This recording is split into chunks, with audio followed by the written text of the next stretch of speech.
Hi guys, in today's session we are going to learn about perspective projection. So in last video that we have discussed about parallel projection, this is a continuation video of that. Okay, in case of perspective projection, the lines will converge at a point, so that by using the center of point we can take the perspective projection. So this is one example. Okay, this is the 2D plane. Okay, this is the 2D plane. By using this 2D plane we can see any object. Okay, so before going to that, briefly I'll explain this parallel projection. So here this is your 2D plane. Okay, this is your object. So in case of the parallel projection, it will look like this. Okay, so object, this is your object, and then after projection the size of the object, it won't change in case of the parallel projection. Okay, so by using this 2D plane we can see the object, and this is the object, and then after projection this is your object. Once again, after projection, and it won't change. Okay, the size of the object, it won't change here.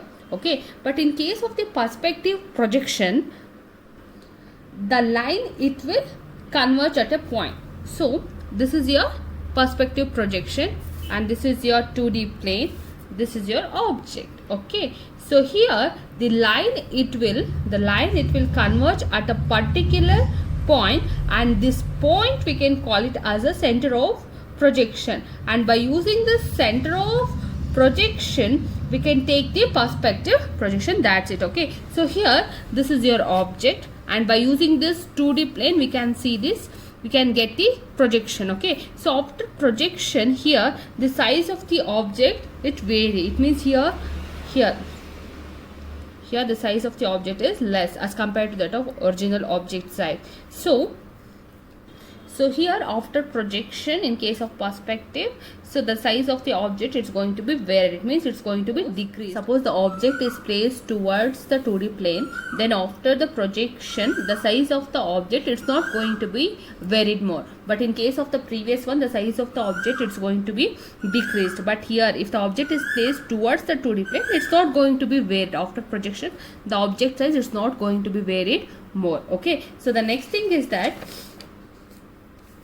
this is your x-axis and this is your y-axis. Okay, consider an object P here. By using the center of projection we can take the perspective projection. Okay, so this is the P is an object, and we can represent it by using x, y, z axis, and this is your center of projection, and here the view plane will be there. Okay, so x dash, y dash. Okay, and this is your distance.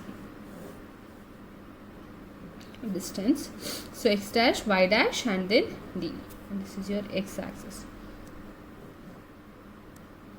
This is your x dash. So if I draw the line like this, okay, so if you carefully observe, it consists of two triangles. Okay, first triangle as well as the second triangle. So it consists of two similar triangles. So if you want to define this x dash and then d, so for example it's okay. So here x dash, okay, x dash by d. So here if you observe here, so this is your x dash and then d with relevant to the first triangle. Okay, with relevant to the first triangle. So with respect to that x dash, so if you take the second triangle, this will be your x. Okay, and the total distance up to this, the distance we can take it as d, and the complete distance we can call it as z. Okay, so here z, very simple. So in place of x dash I will mention it as x, and in place of d, the complete distance, I can call it as z. Okay, so x dash is equal to x divided by z by d. Okay, the equation we can simplify like that. So x dash is equal to x Z D. Okay, we can represent in this format also. In the similar way, with respect to y dash, in place of x just substitute y, that's it. Okay, y dash divided by d is equal to, in place of x substitute as y. Okay, y dash is equal to y divided by z into d.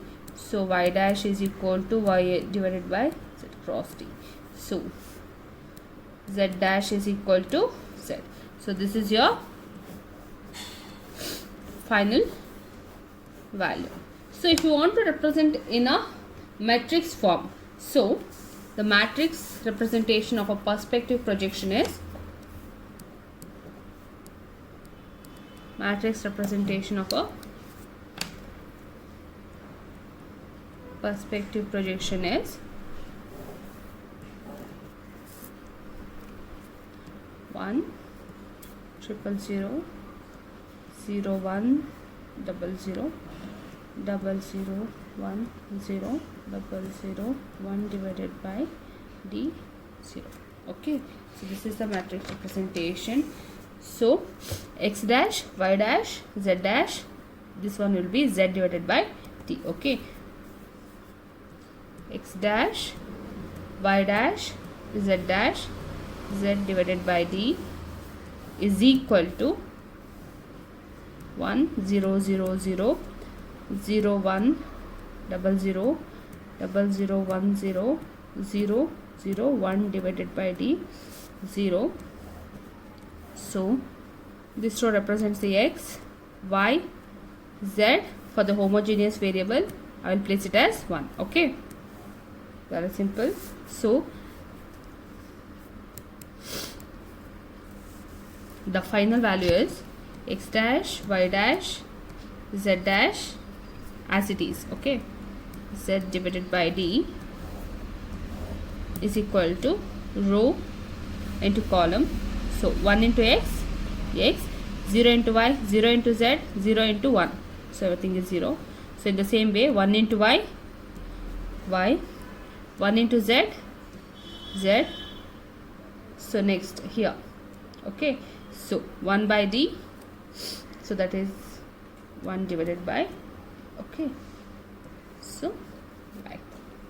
So in case of the homogeneous coordinate, the h value is equal to z divided by d. Okay, here this is your the homogeneous coordinate value. So z, h is equal to z divided by d. That's it. Okay, so h is equal to z divided by d in case of the homogeneous coordinate. That's it.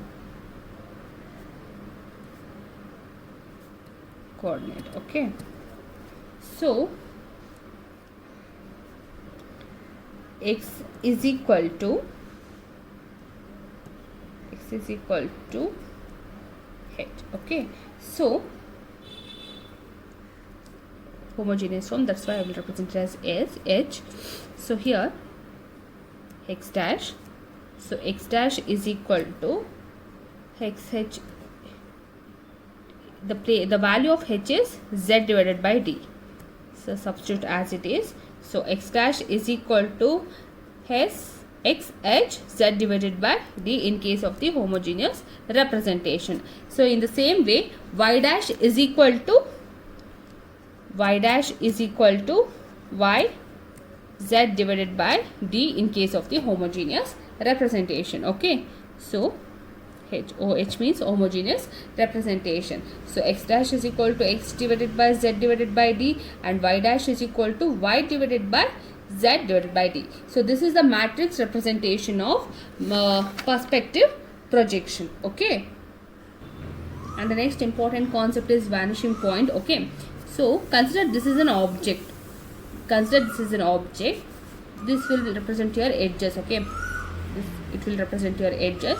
These edges, it will converge at a particular point, or the edges, it will meet at a particular point, and this point we can call it as a vanishing point. That's it. Okay, if it consists of only one vanishing point, and for that situation or for that case we can call it as a one point perspective projection. Okay, next consider that here in the second object it consists of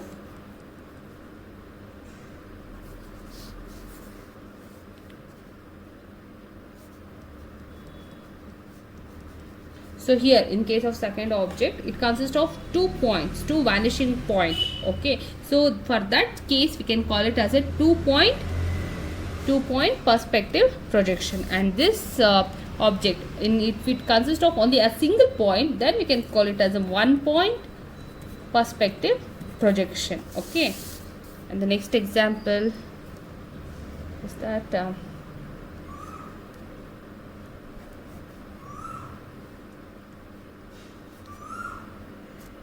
so here in this case, here this is your first converging point, and this is your second converging point, and this is your third converging point, and this object we can call it as a 3 point perspective projection. Okay, so very important concept for your exam, this parallel projection as well as the perspective projection as well as the vanishing point. Please go through it properly. Thank you.